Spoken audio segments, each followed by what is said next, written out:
Chega uma hora que não adianta emagrecer mais, perder peso, usar extensor peniano, bomba de vácuo, nada. Chegou a hora da cirurgia. E aí, como que é feita essa cirurgia do pênis embutido? Fica comigo que eu vou te explicar o passo a passo dessa cirurgia e o que é feito em cada caso.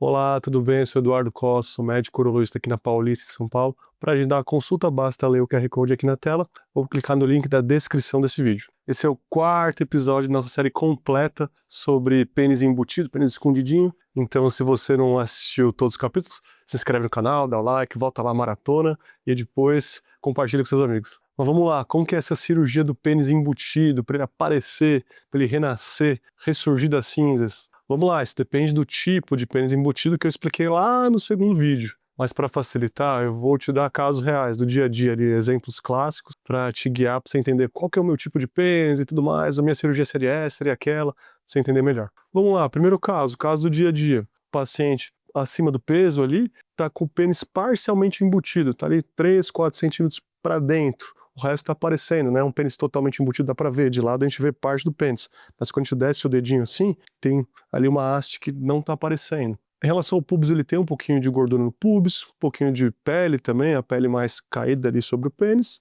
Mas a pele do pênis tá normal, pele do escroto, a bolsa, a implantação, tudo normal. Ou seja, o pênis dele tá ali, só tem uma parte que tá escondida. E aí, o que a gente faz nesses casos normalmente? A gente faz um conjunto de cirurgias. A gente começa normalmente pela lipoaspiração pubiana, né, que a gente faz com a nossa equipe de cirurgia plástica. Depois disso, a gente faz a lipectomia, a gente tira um fuso de gordura ali em cima do pubis. A gente faz a suspensão púbica. Para quê? Para aparecer mais esse pênis. Né? Não adianta eu fazer só a lipo, por exemplo, que vai ficar uma pele mais frouxa, mais flácida, e pode cobrir o pênis da mesma forma, que nem acontece com quem só emagrece. Então a gente tem que tirar esse fuso de pele e já aproveita e faz a suspensão para aparecer mais o amigão. Simples assim.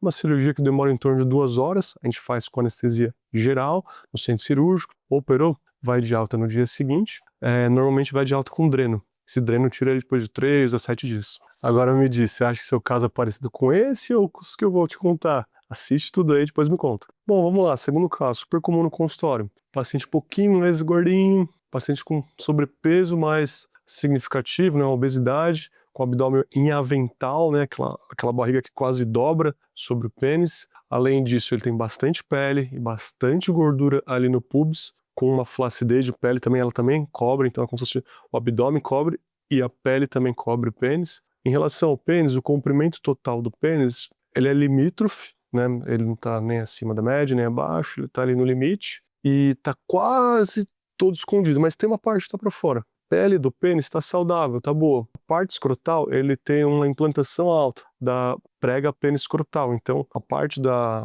bolsa escrotal se implanta lá no meio do amigão. Então, esconde também uma parte de trás do pênis. Então, um casinho um pouquinho diferente do primeiro. O que muda aqui? Quase tudo.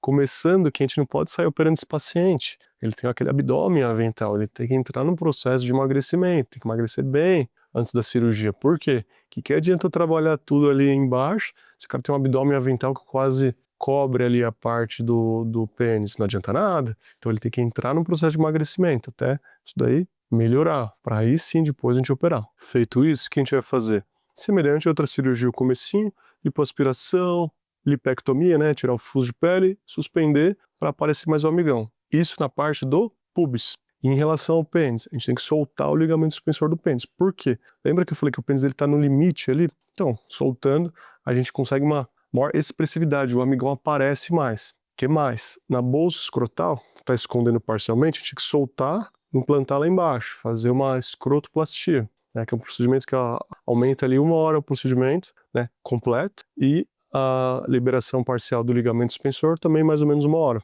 Então já é um procedimento que demora 4 horas, uma cirurgia um pouquinho mais prolongada. O paciente também fica no hospital do dia para o outro, ele vai de alta com dreno, que normalmente a gente tira ali a partir de 3 a 7 dias, depende de cada caso. E também vão ter algumas mudanças no pós-operatório. Né? Sempre que a gente faz lipo, lipé, tem que fazer drenagem linfática, né? Quando acaba a cirurgia a gente já faz o taping, na verdade, aí depois de uma semana começa a drenagem linfática e tudo mais, só que nesse segundo caso, o cara vai ter que usar extensor peniano. Aí depois de 7 a 10 dias, quando estiver tranquilo da cicatrização do inchaço, já vai ter que começar a usar, seja pezinho no começo e depois extensor, mas vai ter que usar extensor por um longo período, para ganhar o máximo de comprimento de pênis possível ao longo do tempo. Mas me diz aí, você teria a disciplina de usar o extensor peniano todo dia depois da cirurgia? Me conta aqui nos comentários. Agora sim, vamos para o terceiro caso, um caso um pouquinho mais complicado, situação bem mais delicada. É um paciente com abdômen avental também, grande quantidade de gordura no pubis, pele, só que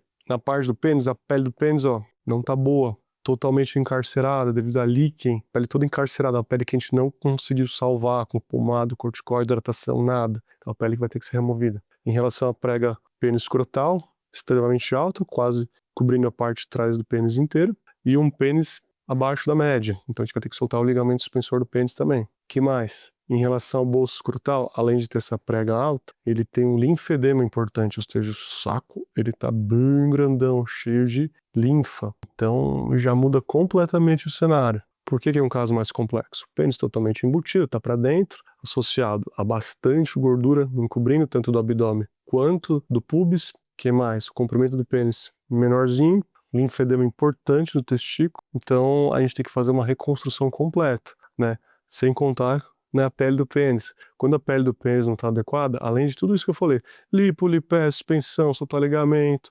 escrotoplastia, para aparecer mais a parte de trás do pênis. Além disso, a gente tem que fazer o quê? A gente tem que tirar toda essa pele, desenluvar o pênis ali até a base, tem que fazer um enxerto, pode tirar da coxa, entre outras partes, a equipe de cirurgia plástica que faz, e enxertar uma pele de outra parte do corpo para recobrir essa pele danificada. E isso exige uma recuperação totalmente diferente e a longo prazo. O paciente fica internado praticamente uma semana. Às vezes fica menos, às vezes fica mais, mas é uma cirurgia mais complexa, com riscos muito mais elevados. Além do que eu nem falei do linfedema testicular, que quando eu falo linfedema é que eu não posso mostrar a foto aqui, mas tem cara que chega com um testículo desse tamanho, assim, como se fosse sei lá, um pneu de carro, um pouquinho menor, eu acho. E a gente tem que ressecar isso daí. E muitas vezes a gente resseca e não tem tecido para cobrir.